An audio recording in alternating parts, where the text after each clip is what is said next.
Welcome to Soul Connections, a podcast about enchanting relationships with the human, more than human, and divine. I'm Emily, an astrologer, mystic, and herbalist.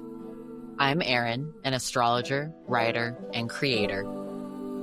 And I'm Dani, a musician, astro minister, and organizer. We're your hosts. Join us for illuminating conversations with radiant guests and Astro Church sermons that weave astrology, mythology, and tarot. Journey with us as we make meaning out of mystery through archetypes, patterns, and storytelling.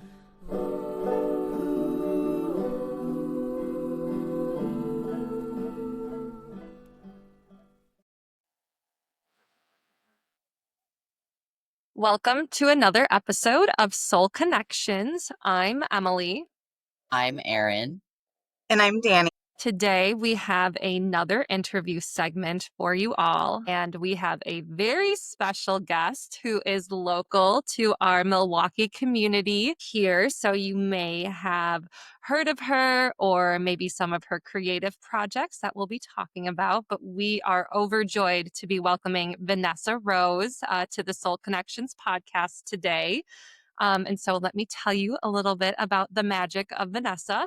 Vanessa Rose is a chef, writer, and historian, as well as the owner of Mothers, an LGBTQ plus third space restaurant, bar, and event venue opening hopefully very soon in June 2025 at the old Sage White House space in the Bayview neighborhood of Milwaukee.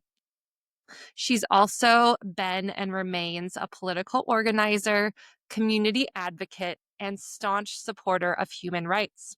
In her limited free time, Vanessa likes to play board, video, and card games, as well as tabletop role player games, RPGs. She loves to read and cuddle up with her loving partners and cats. Welcome, Vanessa, to the Soul Connections podcast. Thank you for having me. It's a pleasure to be here. Very excited. Yay. We are so excited to have you. And so we like to ask all of our guests, because astrology is a big thread of our podcast, would you share your sun, moon, and rising sign? Of my sun sign in Virgo, I have Sagittarius moon and Scorpio rising. Very potent. So I hear. So, Vanessa, the first question that we have for you is, what lights you up? I really enjoy nourishing whatever it means in whatever context, whether that's literally giving people food or giving somebody an idea to chew on. I love to change people's minds. Big fan of long conversations and trying to work our way through everything that's going on. Like it's not something that can resolve itself by kind wishes and nice words most of the time. So figuring out actually how to organize and instigate change that we want to see happen is a welcome challenge. And most everything I do, I feel like I do because it's either enjoyable and I get that little dopamine spike, or because it's a little difficult and I need to really focus in on it. I love that. I really like that you said that sometimes when it comes to changing people's minds, it can be really challenging and also activating, especially in a society that is divisive or polarized, or at least appears to be that way or is framed that way. Tell me more about, why do you think the skill of talking with people and changing their minds, why is that needed at this time? And how do you approach people who have a very different perspective or orientation to the world than you? So I think answering the second half of that first, like approaching people by and large, I'm speaking literal English with people. but there's so many ambiguous words that get thrown around that mean one thing to one group of people and another thing to a different group of people. And I think one of the things that continues to separate us is big loaded words like capitalism or socialism or um, they have different meanings against among different groups of people, and approaching people with the rhetoric and the words that are familiar with them, with the themes that are important in their lives, is one of the best ways to make headway because you're not arguing about definitions. You're understanding where that person is coming from, and even just that small extension of a I'm willing to learn about you, I'm willing to speak in your version of English, whatever that is, to use your rhetoric, to use your stories, to use your culture in a way that shows that not only have I done a little bit of homework, but that I'm willing to meet people where they are on most subjects. And it requires a certain amount of investment that when you show you're willing to make in people, that it kind of helps diffuse some of the tensions that are virtually always at play. When there's tension the way that there is, cutting through that by humanizing not just yourself, but the person you're talking with, is one of the main inroads. Um, how you talk to a conservative or a liberal or someone on the left wing, like, has to vary. And if you are so unwilling to move even something as simple as your words, like I might know categorically and by textbook definition, by academia, what one of these words might mean. But if I'm using that and another person is using a disambiguated version of it, we're talking about different things and it doesn't help. What was the first half of the question? Why is this skill needed at this time? Why do you think it's important?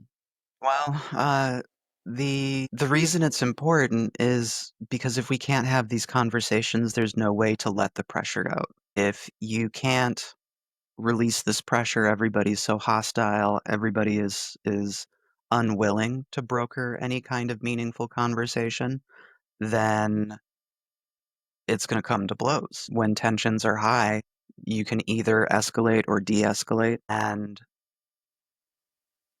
it's a valuable skill because I don't want to see it escalate.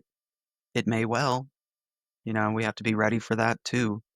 But I think perhaps serendipitously, like Doctor Who mug, truly one of my role models. Like I like to think that most everything can be fixed with understanding and kind words and willingness to problem solve when other people would rather just throw hands. It's so interesting because you mentioned something about nourishment when you first were talking, and I know that you're a chef, obviously. So can you tell me a little bit about how food connects to this? Like, how does food play a role in bridging those gaps between people's understandings and in changing people's minds? I look to change people's minds in the broadest terms. What I'm looking for are things that we agree on. And I think that one of the most common, that there's life, death, taxes, and the compulsion to eat food. Like truly one of life's constants is the need for it. Um, you know, one of the working phrases that we've been playing around with is like, don't just build bridges, build longer tables. When you can sit down and have a dinner with somebody and, as a chef, either share my culture or put another person's culture on a platform or blend the culture of food. All of these things are meaningful. In no uncertain terms, like food is sacred, and I don't think it's just because we need it. I think it's also because it facilitates the conversations and the humanizing of one another. Just build bridges, build a longer table. I love that so much. So beautiful. I Well, know that, yeah, in times of plenty, like you're meant to share. That is a lot of what community means. Is like today I might not have what I need and you have plenty of it. So, it's a way of looking at life in the long term where, yeah, you know what, maybe I have less milk today than I had because somebody else needed it, but a couple weeks down the road, they might have more eggs that I need. So that's a part of the exchange. That's how commerce works. And that's distinct from how business works. And I think that when you're looking at how do we function one another, it's not just being reliant on one another because you don't want codependency, but it's also understanding that people are here to help. And it's not some transactional thing. It's because I don't want to see other people hurting. I just really love how you blend like nourishment of the mind and of ideas and relationships with nourishment of the body. Can you tell me a little more about your path as both a historian and a chef? I mean, they seem on the surface, they're completely different things, but obviously they're very linked for you. Can you tell us a little bit about what brought those paths together for you and how they weave together for you? Yeah, I think that history offers a lot of answers. Like when we look at what's going on in the world, I think that there's a propensity to look at what's going on presently and an unwillingness to examine what happened in the past that got us here. And history offers a lot of those answers if you know where to dig and if you're willing to look at primary sources instead of what some ivory tower academic with an agenda has to say about it, or alternatively, what somebody who's trying to sweep stuff under the rug attempts to pass off as history. It was always my favorite subject in school. I started cooking when I was around 12, and I had thought I was going to go into the culinary arts programs. Kind of got dissuaded from doing it, and then ended up going to a more traditional university where I studied history and sociology and philosophy, a lot of the humanities and social studies. And after the budget cuts and the destruction of the unions by Scott Walker in 2012. I didn't see much of a future in it, and I kind of like flailed or floundered. I didn't want to go into law like my family, so I picked up a kitchen job. I had worked in service industry in basically all capacities up until that point. But getting a job at County Clare was one of the first from scratch jobs I had. Where we were doing all of the knife work and making the shepherd's pie and making the mashed potatoes every day. And I fell in love with it. And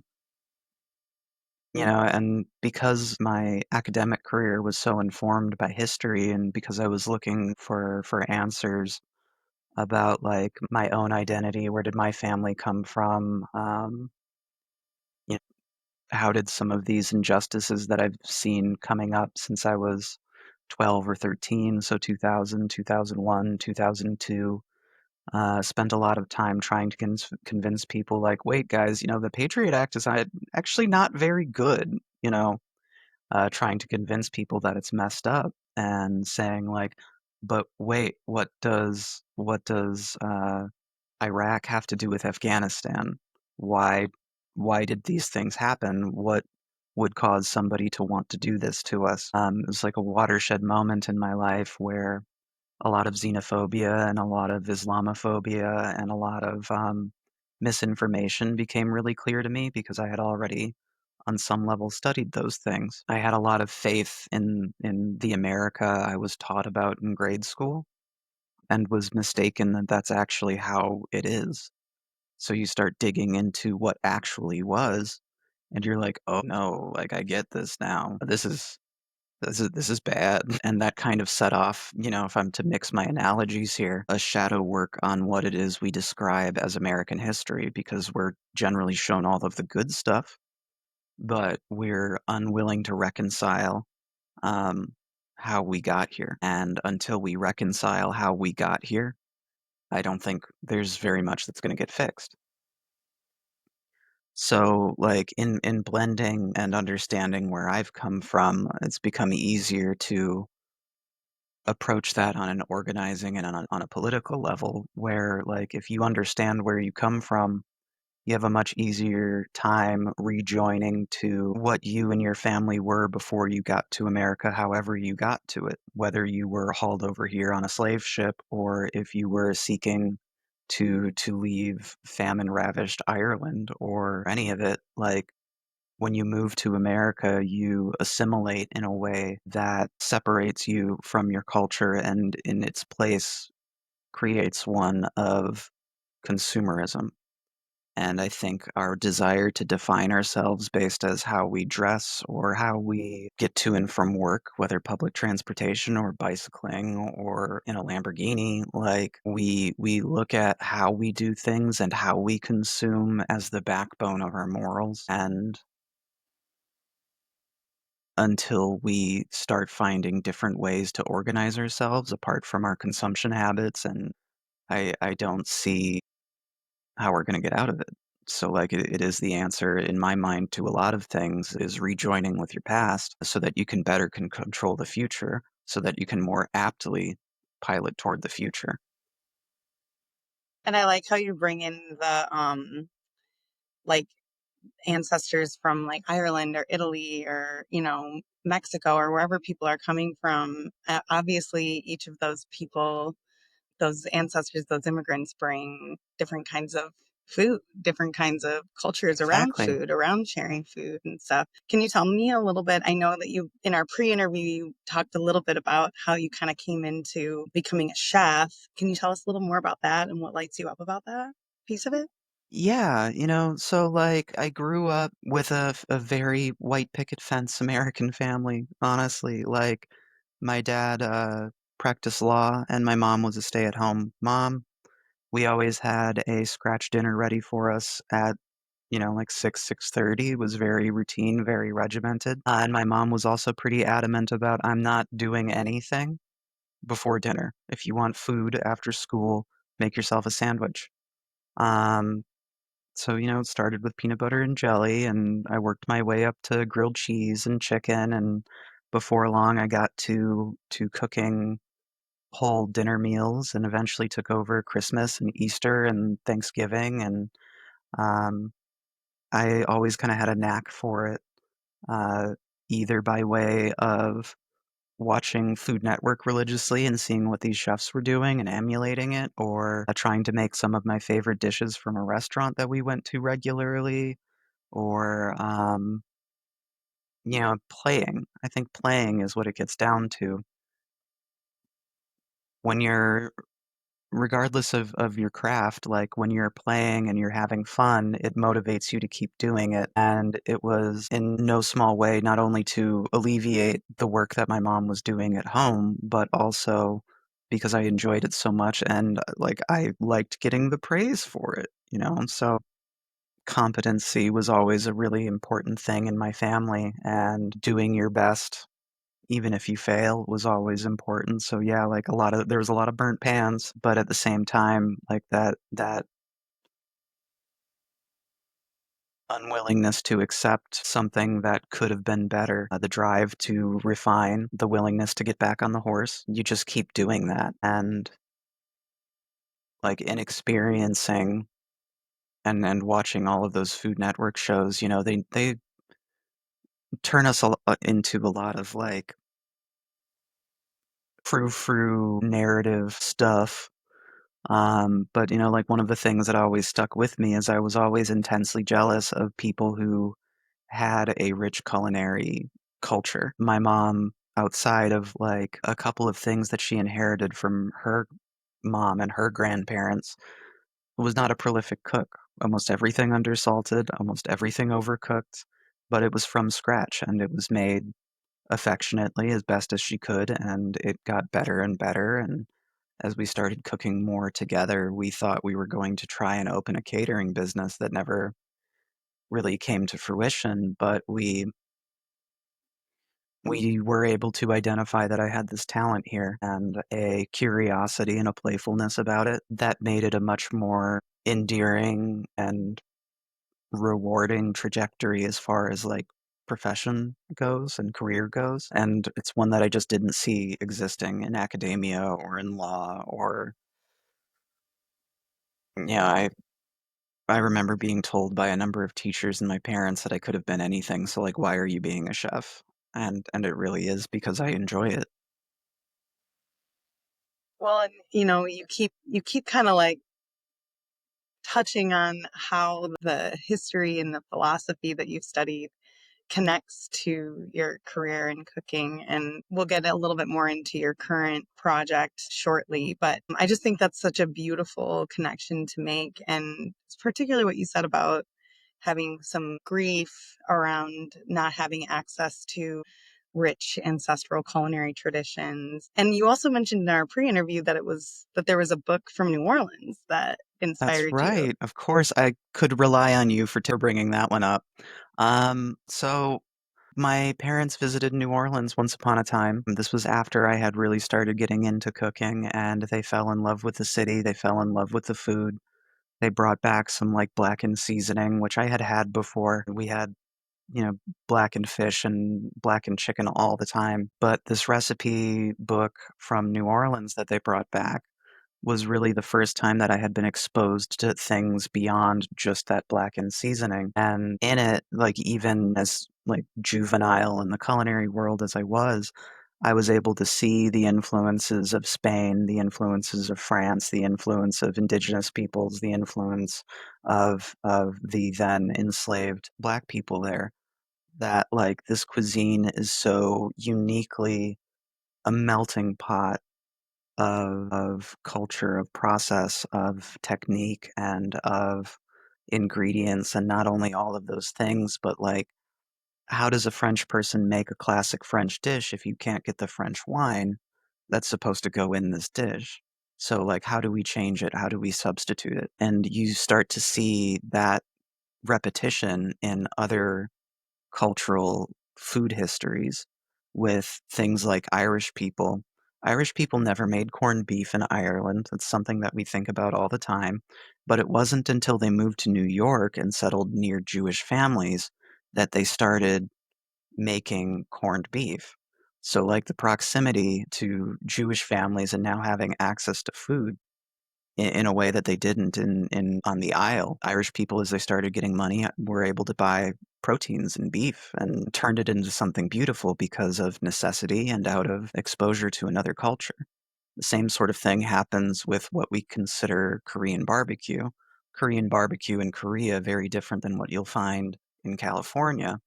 And part of the reason for that is their close proximity to Latino and Mexican cultures in California.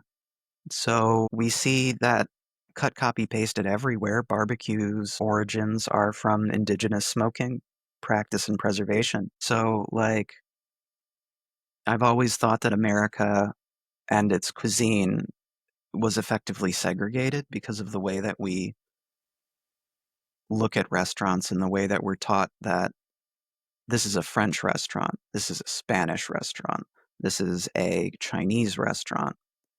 And I kind of want to break those barriers down. I want our restaurant to have the melting pot experience where we're plucking and pulling inspiration from everywhere without trying to set ourselves up as a specific type of cuisine. Vanessa, A longer table.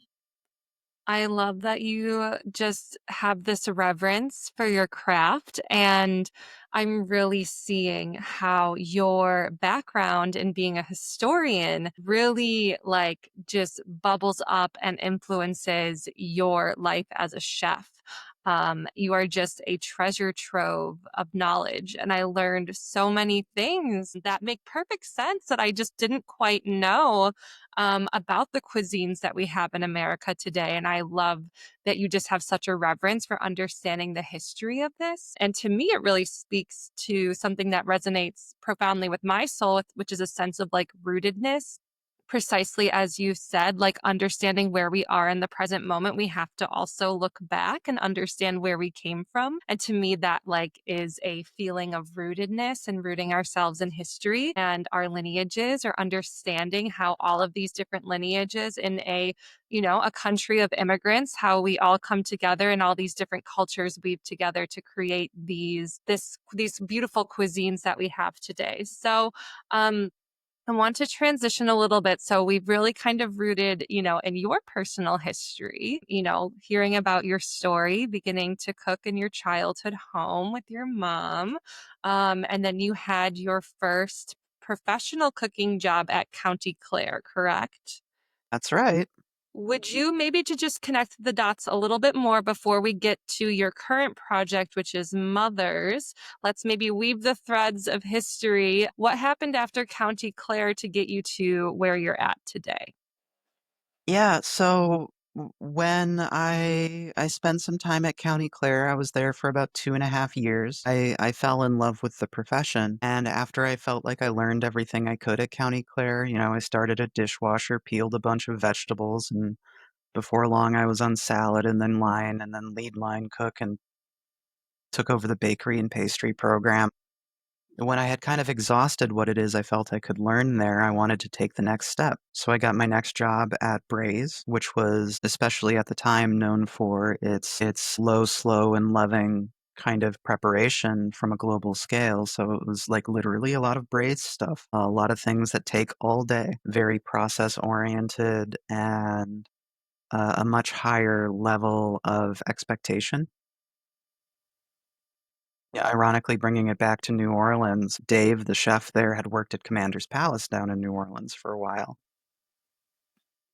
And after the pandemic, Braze had closed, and on the world reopening, I went back to Braze for a little bit, but ended up going to Amelinda for dinner, really enjoyed it, and I applied for a job there as sous chef. And like I was amazed how much I started to love Spanish and Portuguese food. I had never really had it before. I didn't think too much of it, like it's a very straightforward, much like French style of cooking where you're really not burdening yourself with too many ingredients. It's a lot of garlic, a lot of pimenton, a lot of sherry vinegar, a lot of meat and a lot of veg. There's very little to it, but it was such a pure reverence of what it is you're processing. So I was sous chef there. At the same time that I applied for Amelinda, I was invited to work at Odd Duck, but I opted for Amelinda because I wanted my sous chef title. But after Amelinda, I went straight to Odd Duck, where I was able to learn a great deal about more global cuisines. It was less concentrated and less focused on a singular region. And there's so much talent in that kitchen and in that building. Like, we talk a lot about chefs making a restaurant, but that front of house crew too, like, made that place special. After Odd Duck, I became the executive chef at Balzac, which was meant to be more of a French bistro concept. And that was an opportunity to really control and pilot the menu instead of having the chef set it the way that Odd Duck was, or like Greg gave me half the menu at Amelinda. But this was my first time to try and staff a restaurant with people that I thought were like-minded in approach, like-minded in values, were interested in making the restaurant industry a more fair and equitable place, one that didn't make you cook when you were sick, one that, like I advocated for raises across the board most of the time. Ended up leaving there about 6 months before it closed.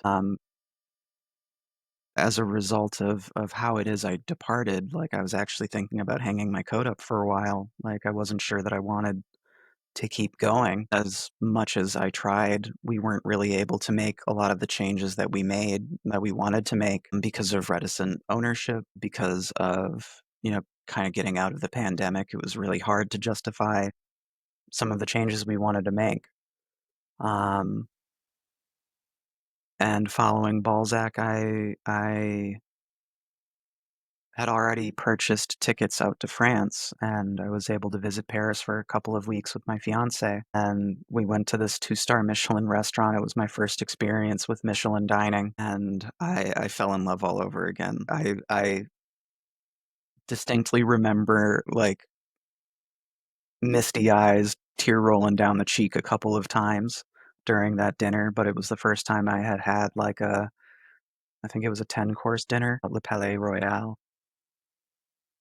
It got me back into it. So when I saw that Ardent was hiring when I got back, it was, Ardent, it was all about their tasting menus, 10 courses every night. It wasn't just a special thing. It wasn't something they did on Saturdays. It was their entire shtick.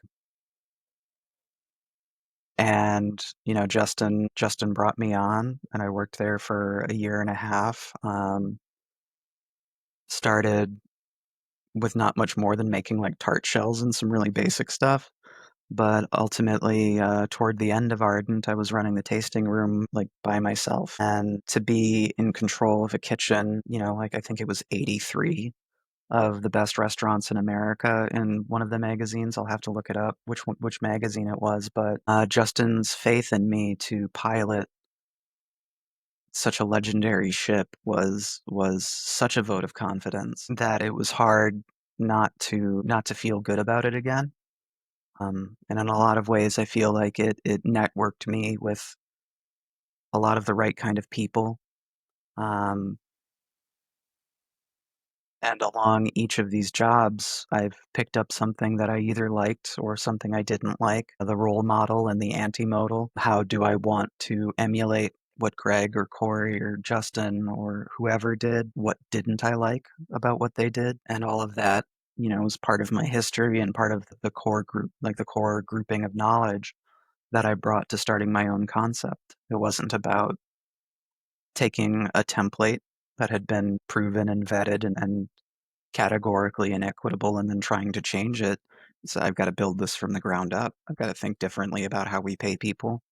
I've got to think about how we market ourselves. I've got to think about what the space should be. Thank you for sharing that professional history that you've had that really weaves into where you are in this moment. And I liked what you shared about learning from each of your mentors, bosses, whatever role they played for you, of picking up what you did like and what you didn't like. And I think both of those things are so important.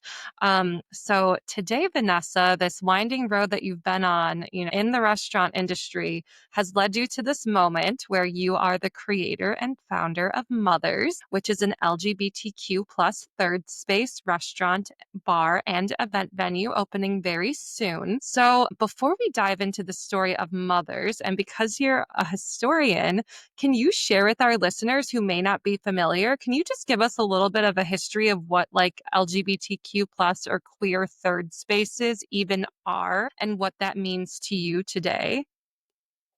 Yeah, I think that it's important to know, first of all, what a third space is, generally. It's a sociological concept that posits that there are three main spaces in a human being's existence. One of them is home, pretty self-explanatory. One of them is work, and whether that's in the abstract hunter-gatherer, you go out to a forest and you pick mushrooms, or if you're at a factory punching license plates. And then the third one is, where do you go to relax? Where do you go to engage community? Where do you go to be among people? One of the more common European, very part and parcel to Milwaukee is the public house. So when you hear Irish pub is short for public house.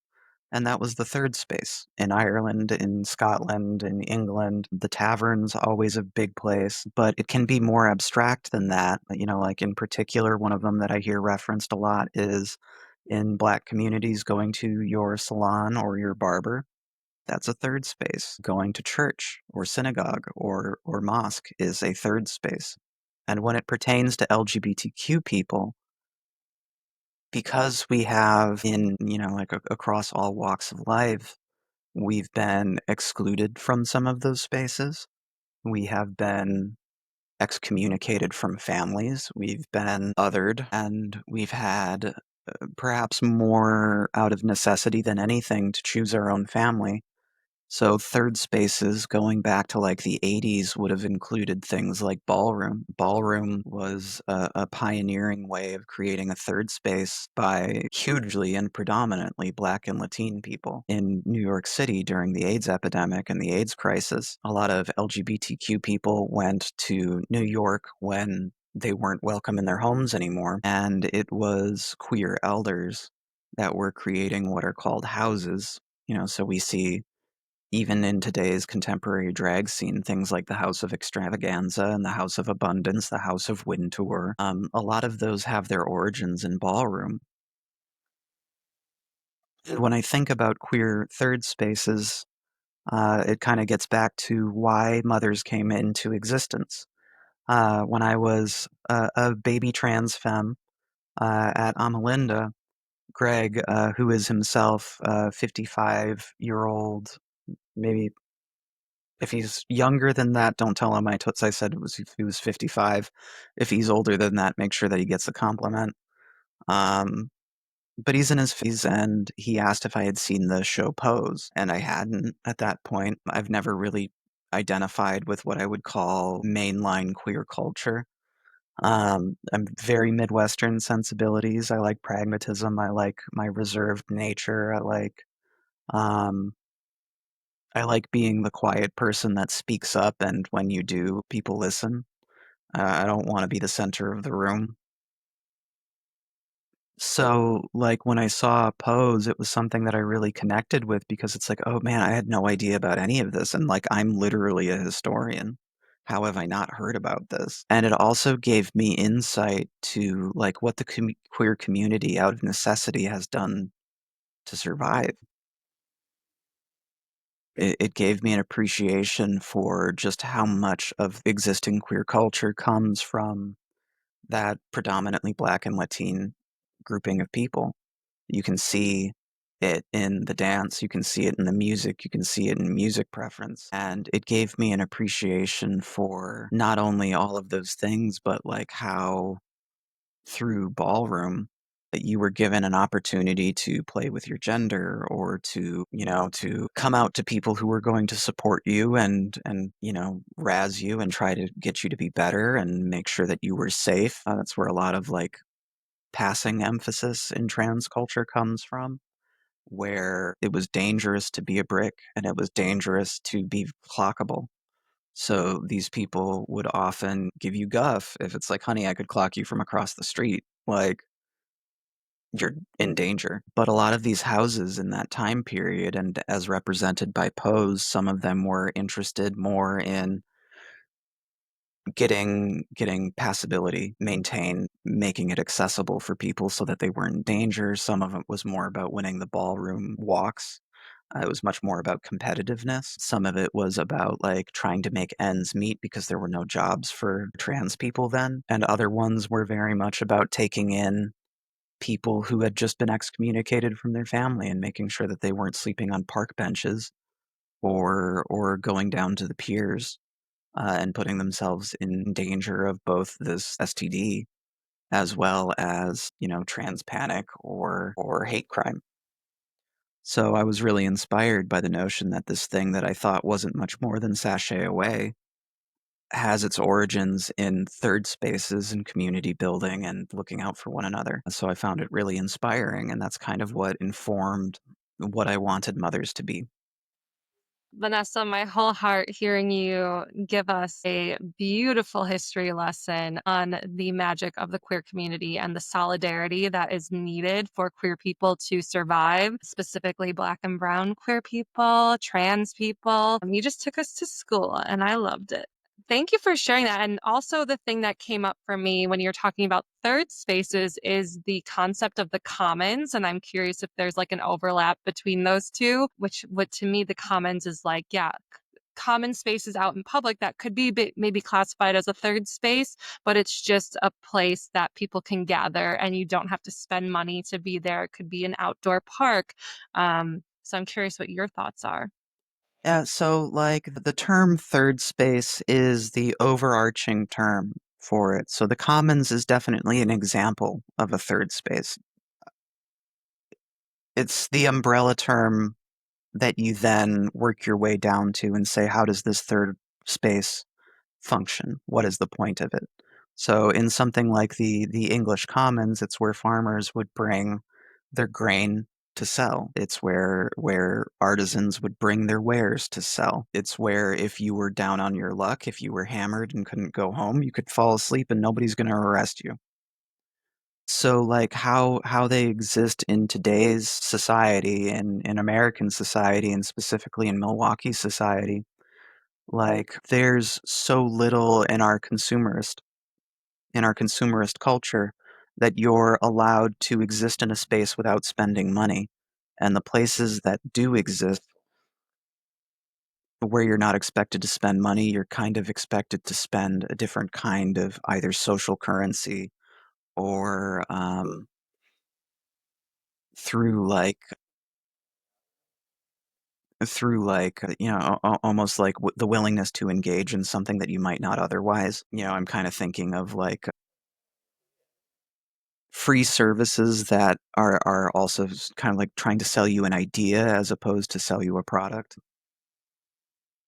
I would think of something like A or NA as a third space, but they're still very much in a veiled way trying to sell you a type of faith, very much informed by religious practice, which is something that some people need and something that not everybody does. That's for individuals to decide, no judgment. But when it comes to mothers and how we want to function, the idea here is that I don't want you to feel compelled to spend money. In a traditional restaurant, like the way we make money is by filling the restaurant, get as many butts and seats as you can, and turn them over as quickly as you can. More turns means more money.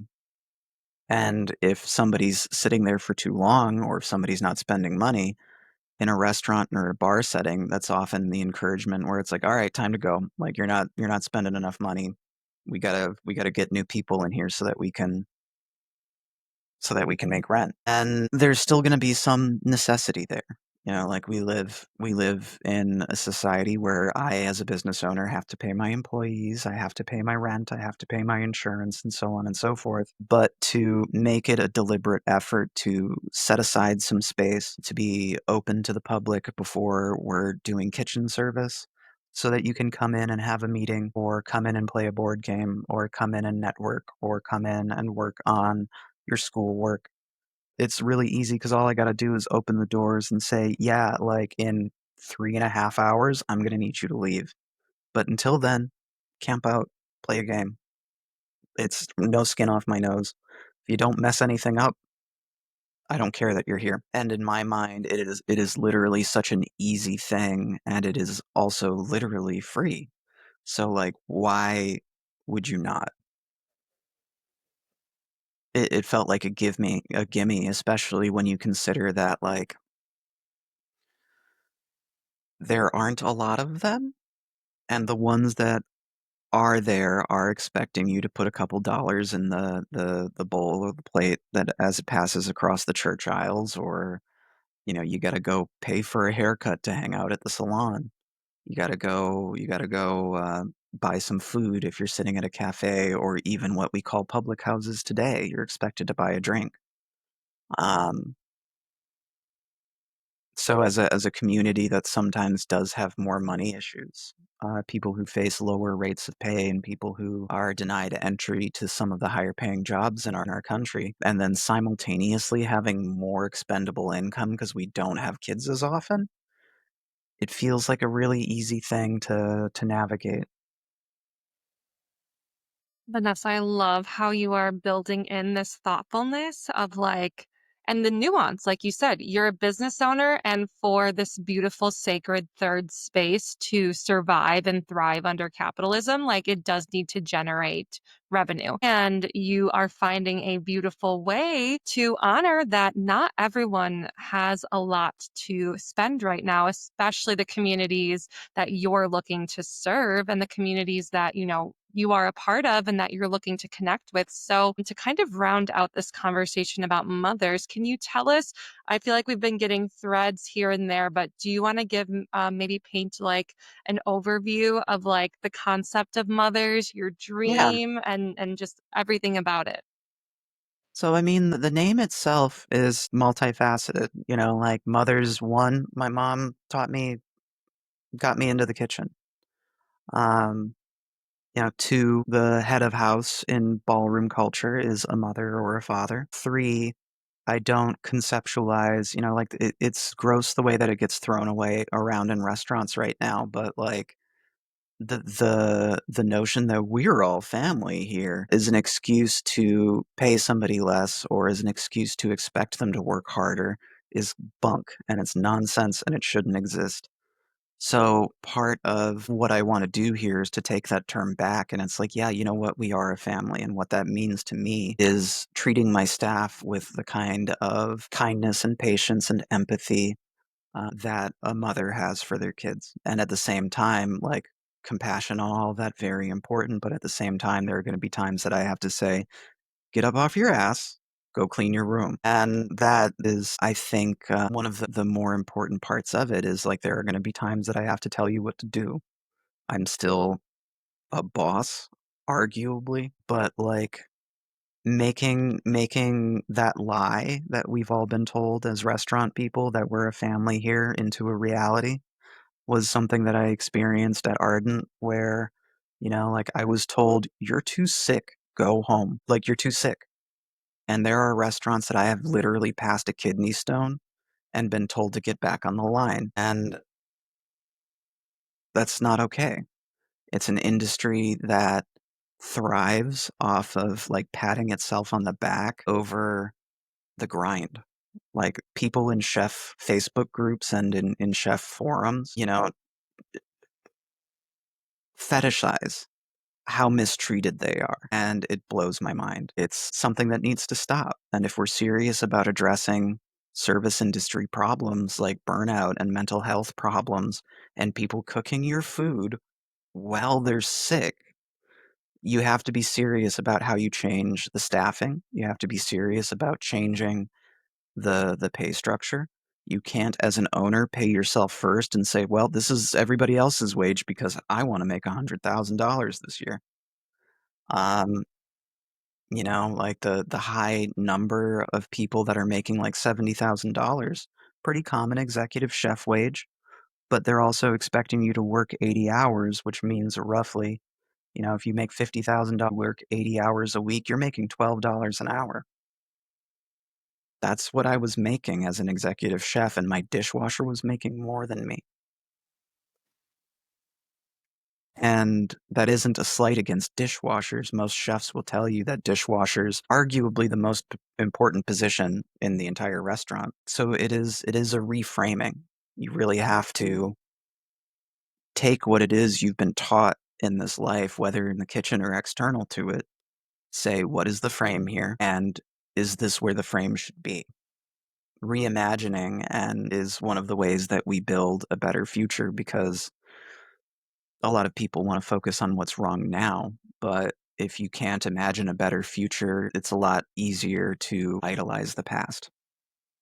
And that's where a lot of fascist tendency comes from is misremembering and mythologizing a past that never existed.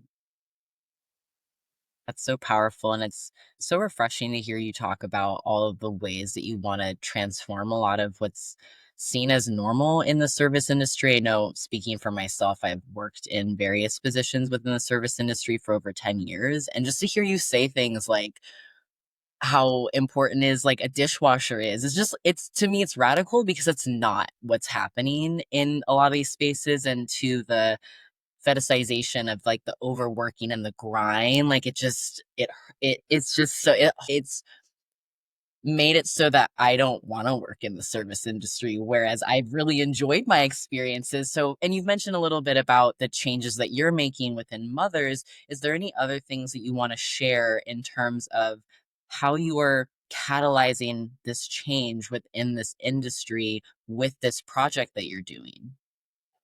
So I would say that there are two major parts there. The first one is we have pretty successfully avoided major loans. Most restaurants start their business $200,000 in the hole or more, often more if you've had to renovate the space. One of the reasons why Sage was so hard to turn down as a venue is everything is included. We have tables, We have chairs, we have dishware, we have plates. I don't like the plates, but we have plates.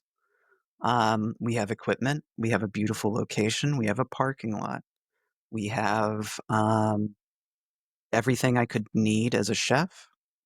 Um, and because of that, we're able to start, all told, like we're starting off roughly $45,000 in the hole instead of hundreds. So like it should be pretty manageable to profit not just in our first year, but in our first couple months, and to make something profit viable so quickly in an industry that feeds off of the ego where I can make enough money that I can take out all of these interest loans.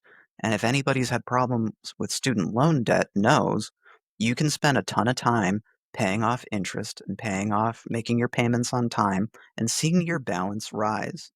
I think that's what happens in a lot of instances of restaurants where it's like, "Oh, I'll just put it on the credit card. I'll just take a loan out for it. I'll just get an SBA loan." And because of that, like the debt just keeps going and the wages stagnate and there's no wiggle room to reward people who got you going. There's no wiggle room for raises. There's no wiggle room for overtime. And that's part of it. The first thing is don't dig yourself into a hole. Seems pretty straightforward, but it's something that a lot of people ignore because they're either accountants that are married to spreadsheets that start restaurants or real estate developers that think that a restaurant is at all lucrative. It's not, spoiler. Or it's people who want to seem like a bigwig and like, "Hey, look at me. I can take my friends to this restaurant that I'm a partner of." It's what's called a Veblen good. Like owning a restaurant for a lot of people is something that confers status. People feel like a bigger deal because they have a Lamborghini instead of a Ford Escort. And when you get real moneyed and real wealthy, like owning a restaurant is something that makes you feel good about yourself. So, like, not starting off in the hole is the big one, and then when I say that the dishwasher is just as important, if not more important than I am as the owner, I mean it, and I'm willing to back that up with the wages that I pay people. Um, that's one of the things that I kind of was inspired by Ardent. At Ardent, I was salaried, guaranteed salary of $26,000 a year. That's next to nothing. But because we had automatic gratuity on the booking for tasting room, my tips generally ended up like being around $29,000 annually. I was making more money in tips because I never had to negotiate with somebody saying like, "Oh, well, you didn't fill my water enough. That my water got less than half full, so that's 3%." Like, and I only start at 15 because like if you want a better job, get a better job, go to school because there was no haggling involved. There was no punitive measure or expectation of kindness from the stranger for me. I was able to make a pretty good calculation on what I was going to make in a given paycheck. So we're kind of taking that and we're refining it in a way that also makes the menu more easily understood. But we don't want to do a service charge at the end of the end of your dinner. That surprise 20% at the end when your bill says $12 and you get a service charge. It's like, oh well, where did all this come from? It's a bad way to end an experience. And for that reason, we'll be adopting the European model of dining, where tax and service is included. Like I'm done dealing with people who look for a way to pay my servers less. They are literally looking for anything they can to pay these people less, and it's messed up.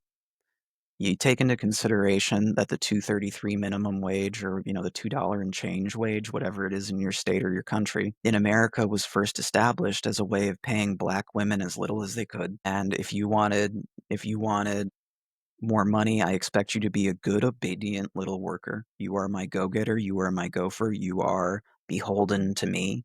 And I think the culture of dining in America, that mentality and the tipping culture encourages people to, for a night, go out and behave like a monarch, be a diva, treat people badly because you work for me tonight. And if you don't do what I want, then then no tip for you. And I'm done arguing with people about it. So like it's our way of establishing the floor by setting our prices. It's a way of making sure that people have a good experience when they're happy to pay the 20% by not sneaking it on there on the menu. And if people want to pay more, I'm not going to stop them. But at the same time, it also allows us to say, hey, you know what? I burned your steak 3 times. That's on me. Sorry about that. Here's 10% off. And then we're not really like hurting ourselves because that just goes like that takes 10% off. That's still only half the tip. Nobody's going to get stiffed in my restaurant ever. And by doing that, we're able to also restructure how people are tipped out because if everybody's a manager, there's no service staff exactly. I don't have to worry about the legality of, well, this person took tips and they're not a server. The back of house, they get a higher wage, but like the servers get tips. It also encourages a team-minded mentality. The best restaurants that exist are the front of house that helps the back of house out when they're knee deep in the weeds when it comes to dishes, and the back of house goes and busses tables when the front of house is weeded. It is a team sport. And if you want to be successful, there can't be this animosity between back of house wants it slow, front of house wants it busy. Like there's no succeeding in that. Um, so like addressing some of those problems, um, I have everybody slated to make guaranteed $30,000 a year. I expect you to pick up shifts when you're sick. I expect you to stay after service to polish your silverware and roll it. But I'm not going to be paying you $233 an hour, and that's why I feel comfortable asking you for it. I think it's messed up to keep a $233 an hour person on the clock, expect them to do this side work when all that means is their hourly's going down. So like here, no more tips. No more tips. Do your work, please. So that 20% gets allocated to as many people as we have on staff. And on top of that, the success of the restaurant and the success of the team is paid to the core group of people to the tune of roughly 30% of profits split among our core group of people.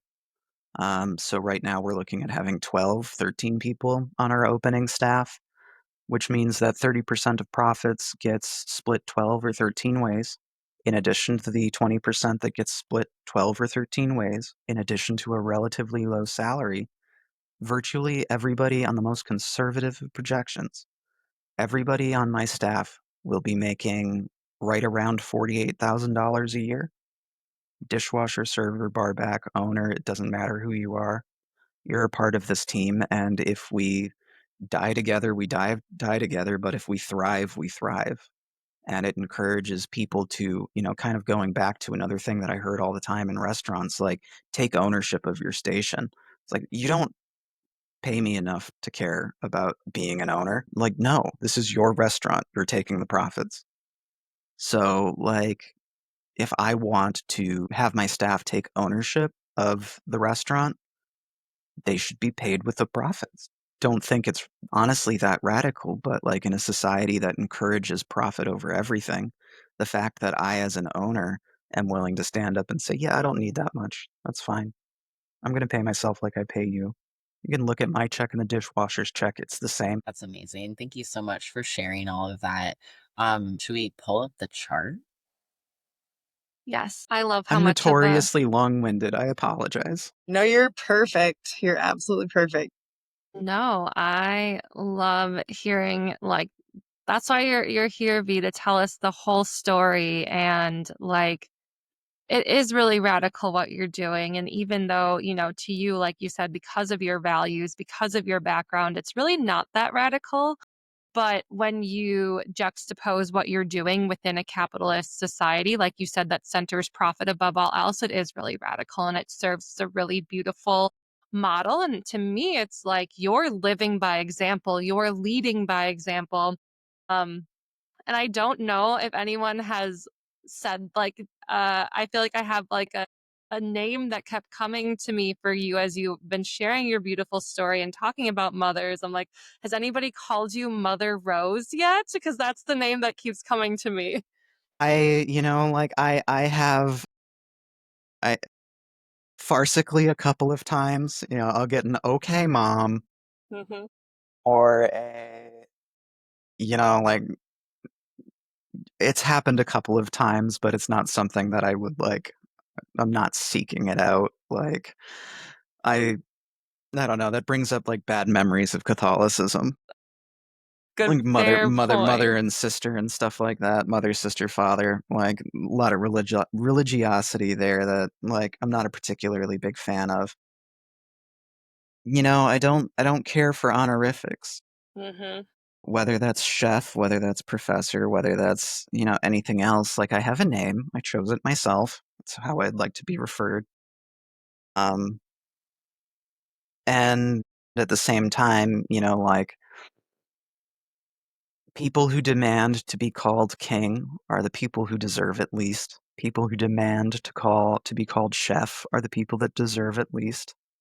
So if it's a thing that people bestow on me, like I appreciate it. It's a very thoughtful thing. I get what you're saying. It's also not something I care about too much. Very well said, Vanessa. So we have your beautiful natal chart in front of us here. So for listeners who are on YouTube or on Spotify, you can look at the screen to see Vanessa's chart. And I will invite Dani or Aryn to walk us through what we are seeing in Vanessa's chart here. Well, oh, go ahead. We're going to say. Just anyone watching, you can follow along with my little black dot here. No, Vanessa, I first was like, when we were having our pre-interview, I was like, I'm just going to wait to look at her chart until we actually look at it on this call. But I was like, what is in Libra? There's got to be something in Libra, which of course your Mercury is in Libra, and Mercury is, how you communicate. I mean, you just have such a justice minded, like fairness oriented, considering self and other. I think Libra gets a rap sometimes of being like passive or like indecisive or something like that. And I actually think it's not that at all. It's like Libra is the scales of justice. It's ruled by Venus, who was a goddess of war in Roman times, So there's a sense of justice that you have, and you're able to clearly communicate it and do so in a way. Libra's an air sign. It has to do with our like relationships. So like you're able to communicate. Mercury is the communication planet, and you're able to communicate in a way that is accessible to people, like in the very first thing you were talking about today was how you communicate, how you like to get on people's level, how you like to use the language that other people use. That's very just fairness oriented. Libra building bridges, trying to make connections. So I just see that, and Mercury rules Virgo, so it is in rulership over your sun in Virgo. So I think it's just a huge piece of who you are, and it's the first thing that like really stands out to me. So I just wanted to say that to kick us My off. mom is also a Libra. Little through Yes, line. yes, and then that makes so much sense too with um some of your lore, some of your history, and how impactful she was to you. That makes a lot of sense. Yeah, I think the Libra too, I wouldn't even say contrasted, but it complements the very like Martian signatures you have in your chart. So as a Scorpio rising, Mars is your chart ruler. And then if you find Mars in your chart, it's in Aries, which it's in its home. So like I was writing down some of the things you were saying. So some of the quotes that I think are very like Martian oriented. You talked about this need to release pressure, especially when having conversations that are tough or difficult with other people.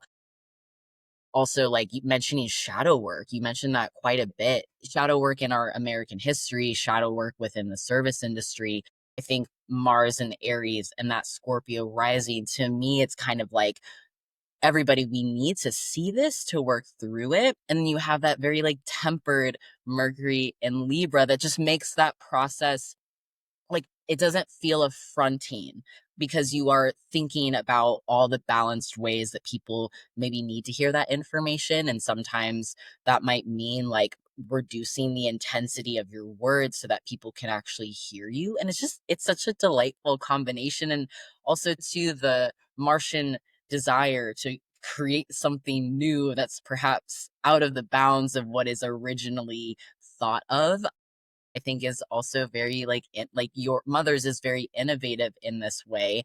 And very much to me, the way that you talk about your staff, it's like, I'm not above people. We're together, we're a team.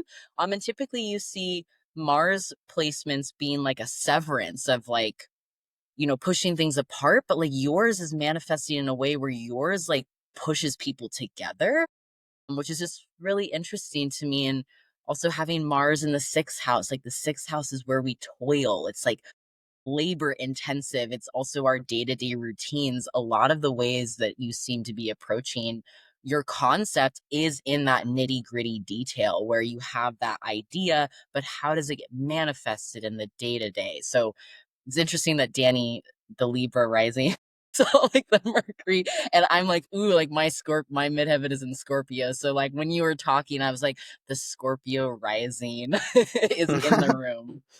Well, I think it actually is kind of similar things that we're talking about, Aryn, because that relationship, like you were talking about how Aries and Libra are opposites, okay? So like, and when we talk about Mars in Aries, Mars is at home in Aries, and its opposite is Libra, and Libra is ruled by Venus. So we have this like Venus Mars thing going on, right?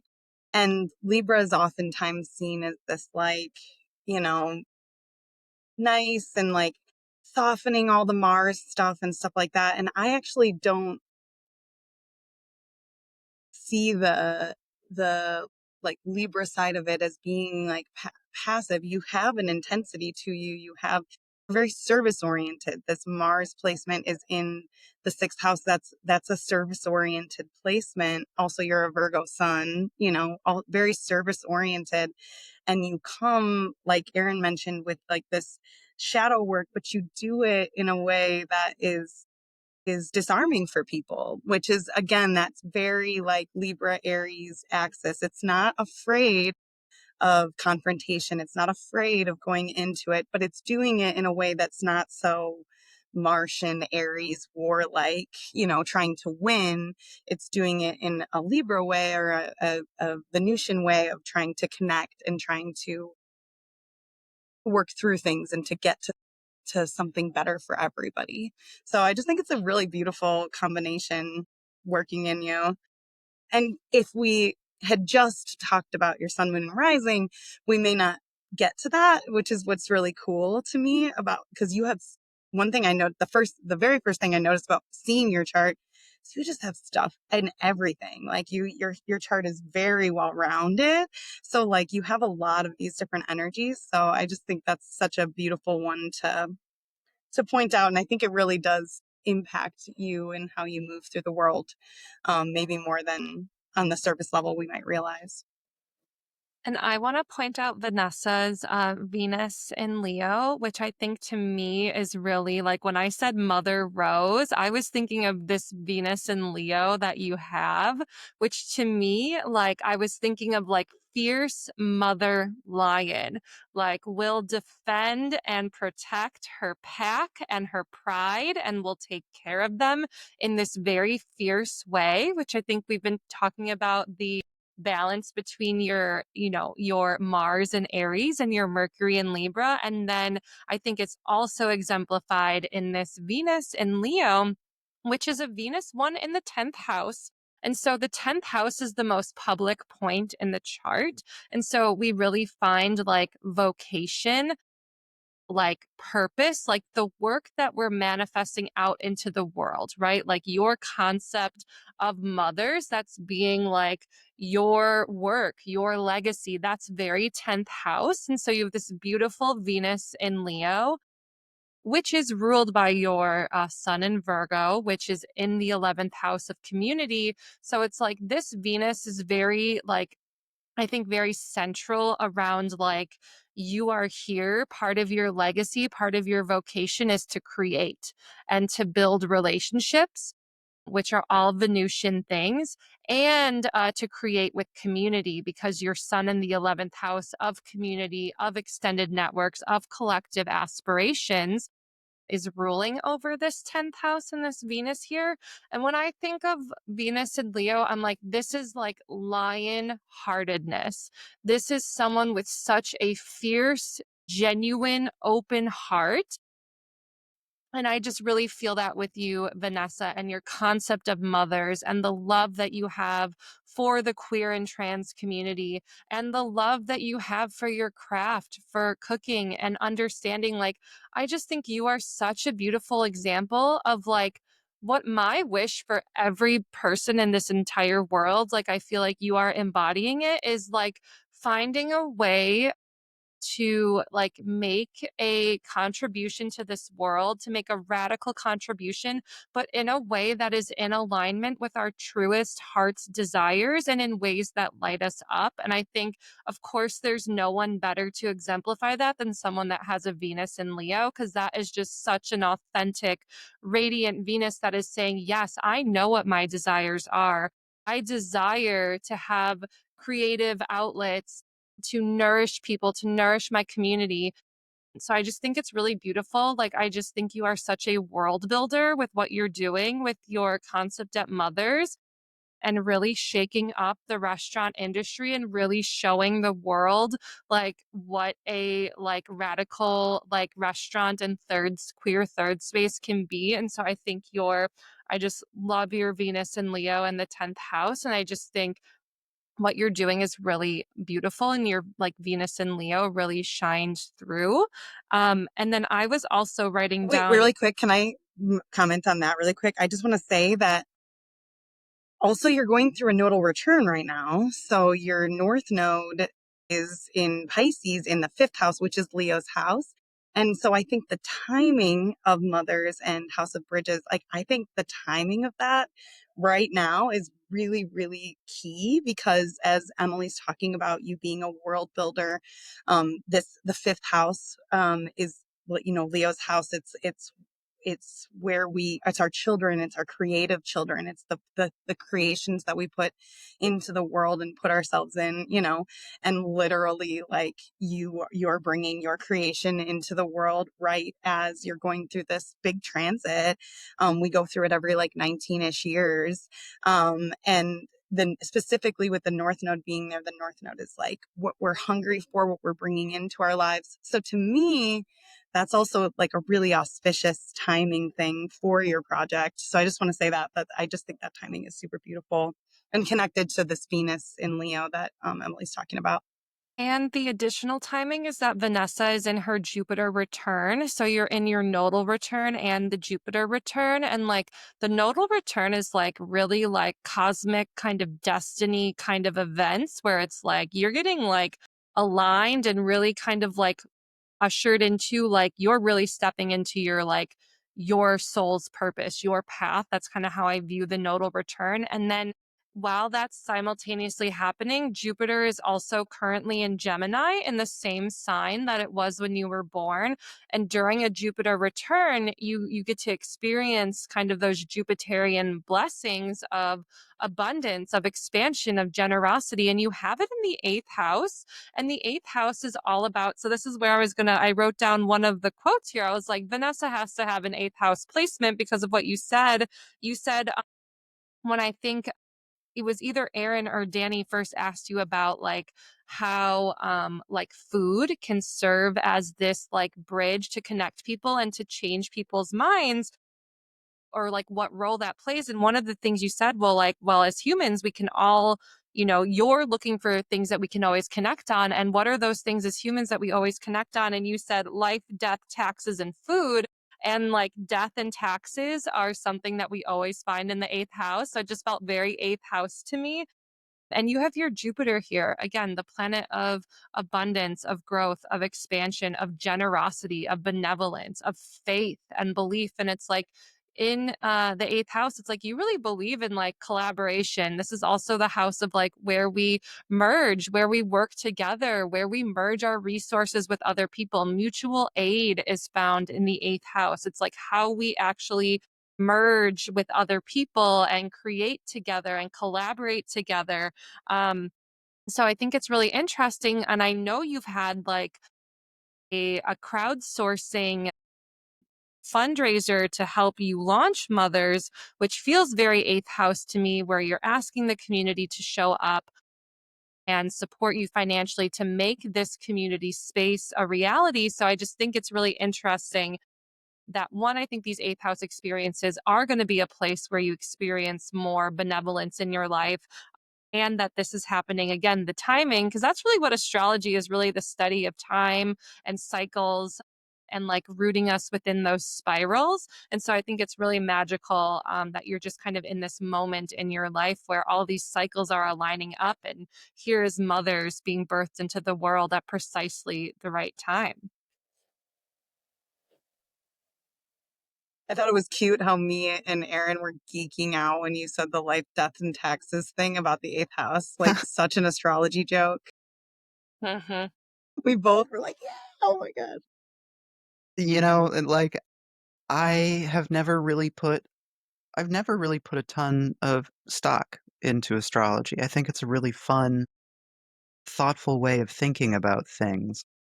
And like I don't know enough about it to say that any of it was deliberate. So like the notion of some of what it is that you're saying, it has felt right and it has felt serendipitous, and I'll be the first one to tell you there's a great deal that I don't understand.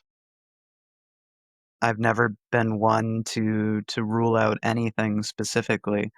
Um, I think I know enough sometimes to be wrong, and I know very little beyond like pop astrology.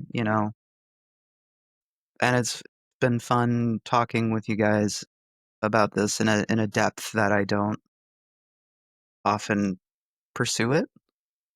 So I'm really happy to be hearing these things. Well, and I'm so happy that you were open to having us read your chart publicly. So, Aaron or Danny, any other final thoughts on Vanessa's chart before we wrap up? I think the only thing I want to point out too is, on top of being a Scorpio rising, you also have Pluto in your first house in Scorpio, which is a very powerful placement. It's very powerful.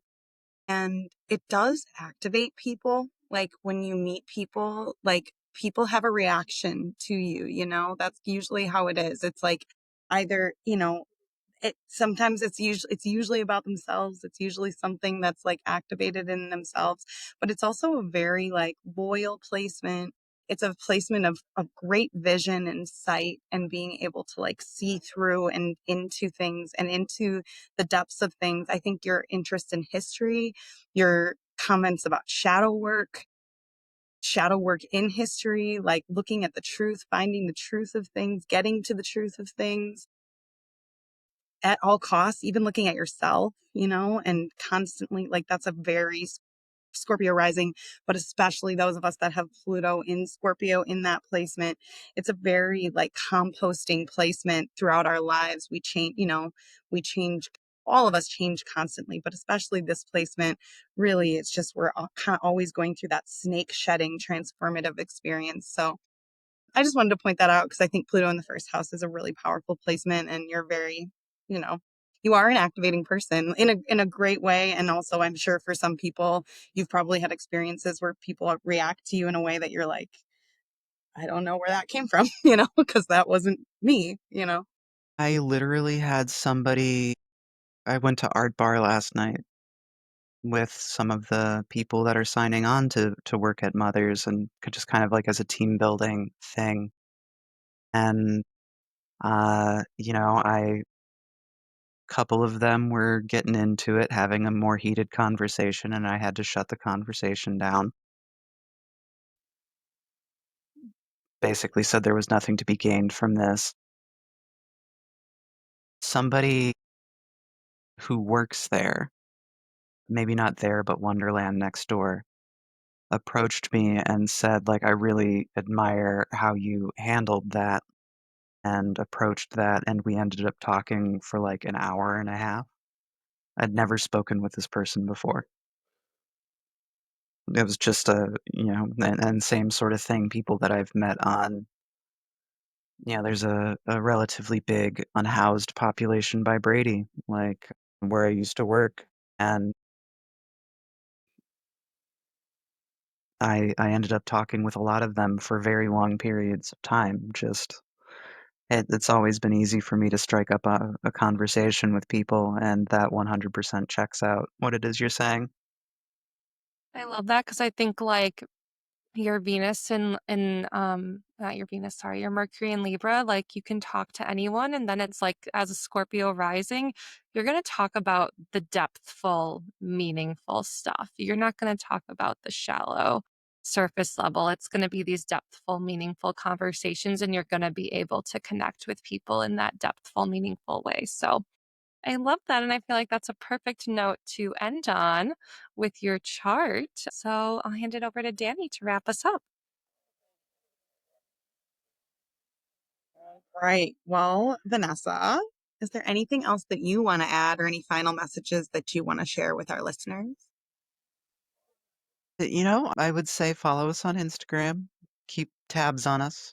We're hoping for that June opening, but as ever, when it comes to bureaucracy, I'm kind of on their timetable, not my own. But we're looking forward to making a space that we think we deserve, and one that addresses the community building we've been talking about, but also addresses some of the inequities in a field that so many of us end up finding work in. Whatever is ahead of us is going to require people on the same page and people moving in the same direction and moving in meaningful ways. And like beyond getting a good plate of food, that's an aim of ours, building bridges and longer tables. Building bridges and longer tables. Yes. And Vanessa, will you share some of the, like you said, Instagram, but like where specifically can our Yeah, listeners? yeah, yeah, Yeah.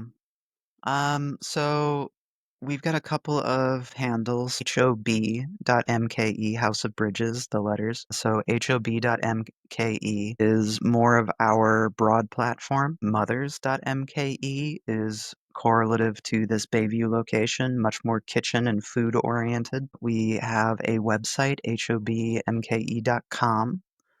Through which you will be able to book reservations as well as keep tabs on what it is we're doing in the community, as well as read up more about some of what informs our decisions as far as what it is we make for food, and also sign up for a newsletter there. Love a newsletter. Yay. I will make sure that these are all in the show notes, and we are encouraging everyone to connect with you and all of our local folks in Milwaukee. Please show up and show out for mothers at that grand opening. We will be there to support you, and we want our community to be there. So Vanessa, thank you so much for being such an amazing guest on the podcast and for all of the radical community building work that you're doing in Milwaukee and beyond. So thank you. And this has been another episode of Soul Connections. Until next time.